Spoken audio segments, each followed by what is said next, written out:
ओम शांति। आज मनुष्य के अंदर और विशेषकर स्टूडेंट्स के अंदर एक बहुत बड़ी कमजोरी पाई जाती है, एकाग्रता का अभाव, एकाग्रता में कमी। मन बहुत भटकता है। कुछ बच्चों को पता होता है उनका मन कहाँ भटकता है, कुछ को पता ही नहीं होता कहाँ भटक रहा है, बीज कहाँ है। एक दूसरी चीज भी, जब मनुष्य भक्ति करता है बहुतों का उसमें भी मन भटकता है। अगर वो आधा घंटा बैठा है कुछ करने में तो न जाने क्या क्या सोचता रहेगा। बैठा भक्ति के लिए, कोई मंत्र जाप कर रहा है या कोई पूजा पाठ कर रहा है, मन इधर उधर भटकेगा। और भी जो सन्यासी और योगी हैं उनका भी मन ऐसे ही भटकता है, एकाग्रता नहीं होती। क्योंकि जिसको एकाग्रता हो जाए उसको तो अनेक सिद्धियां मिल जाती हैं। तो एकाग्रता जीवन के हर फील्ड में जरूरी है। चाहे एक बहन घर में खाना ही क्यों नहीं बना रही है, भोजन में भी एकाग्रता तो चाहिए, नहीं तो नमक की बजाय बूरा डाल देंगे, डालते हैं कई लोग। और भी कई जगह एकाग्रता चाहिए। मन इधर उधर भटक रहा है तो कुछ का कुछ होगा। और मन का भटकना ये एक बड़ी समस्या आजकल बन गया है, न केवल विद्यार्थियों के लिए, अनेक बड़े लोगों के लिए भी। उनका मन इतना भटक रहा है कि वो इस भटकन से खुद भी दुखी हैं।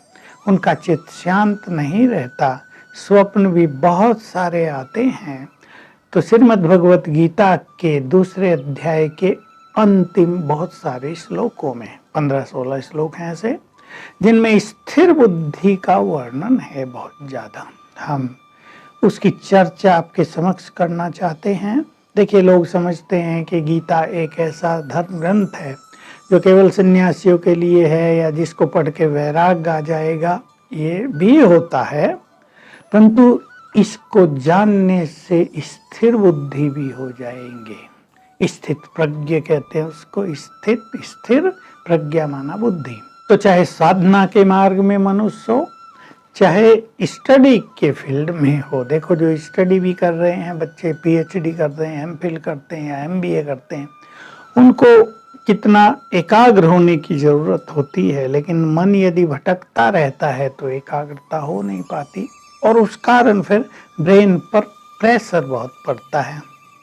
मन जितना ज्यादा भटकता है, सभी को ये मालूम होना चाहिए, ब्रेन की शक्तियां उतनी ही क्षीण होती हैं। इसको हमने पिछली बार इम्यून पावर से भी जोड़ा था। जिसका मन जितना ज्यादा भटक रहा है उनकी इम्यूनिटी बहुत कमजोर पड़ जाती है। लेकिन जो एकाग्र होते हैं, जिनका मन ज्यादा नहीं भटकता, भटकने में भी कई लेवल हैं, थोड़ा भटके, कभी कभी भटके, कभी ज्यादा भटक जाए, और किसी का भटक ही रहा हो, एकाग्रता होती न हो, तो ब्रेन की अनेक शक्तियां डैमेज होने लगती हैं।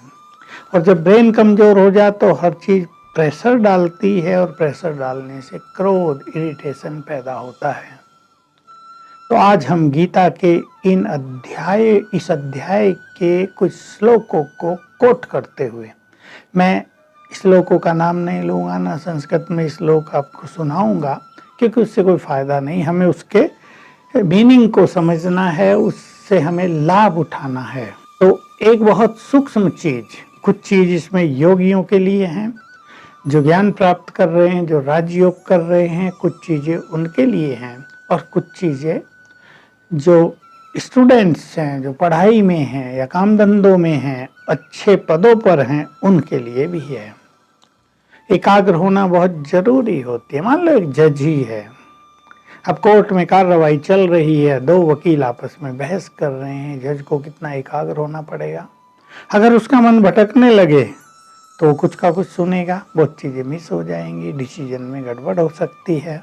तो एकाग्रता का महत्व जीवन के हर फील्ड में है। एक व्यक्ति डांसर है, वो डांस करता है, बहुत एकाग्रता चाहिए।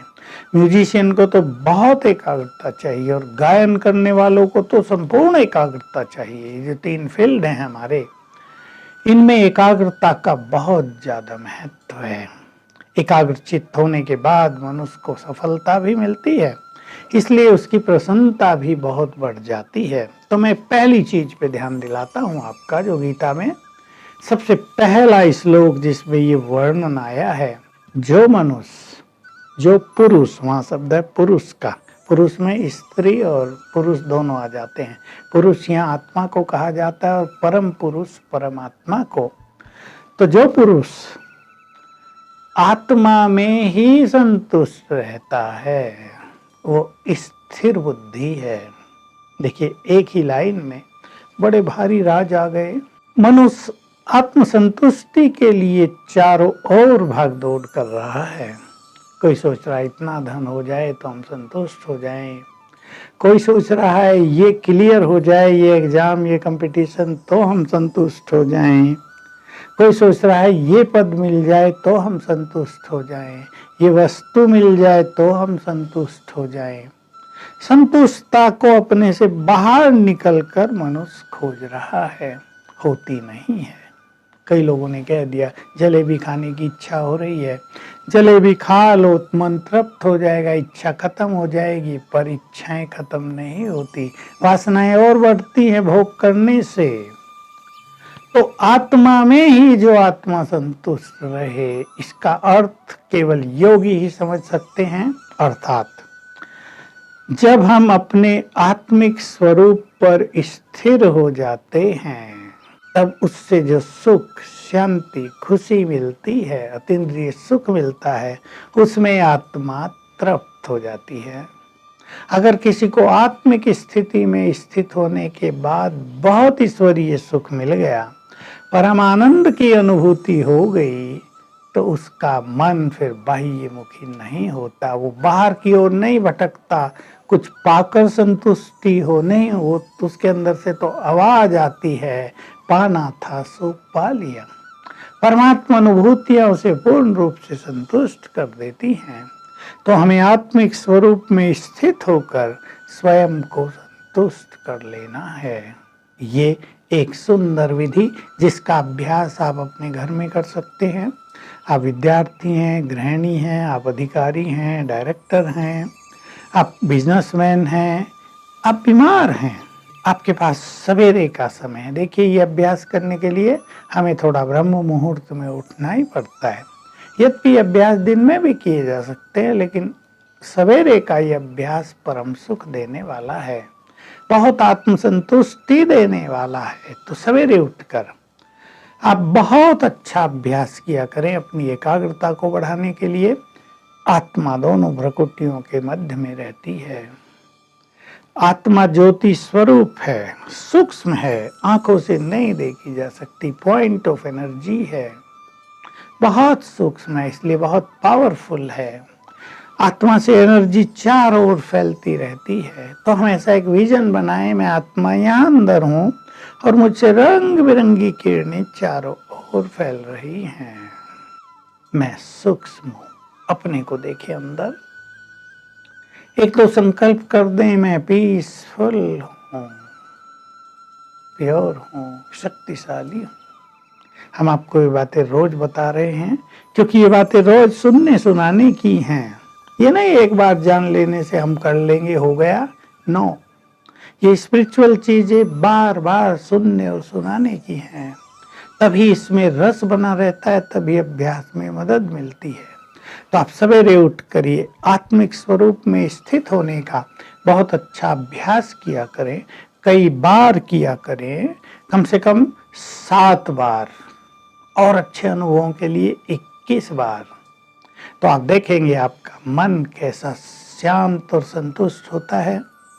आपकी जो संतुष्ट होने के लिए बाहर की चीजों की इच्छाएं थी वो कैसे शांत होती हैं, और इस अभ्यास से मन शांत होने लगता है, उसका भटकना बंद होने लगता है, एकाग्रता बढ़ जाती है। सभी स्टूडेंट या और सब लोग अगर सवेरे उठकर 10 मिनट इस अभ्यास में दे देंगे तो मन की एकाग्रता बहुत ज़्यादा बढ़ जाएगी।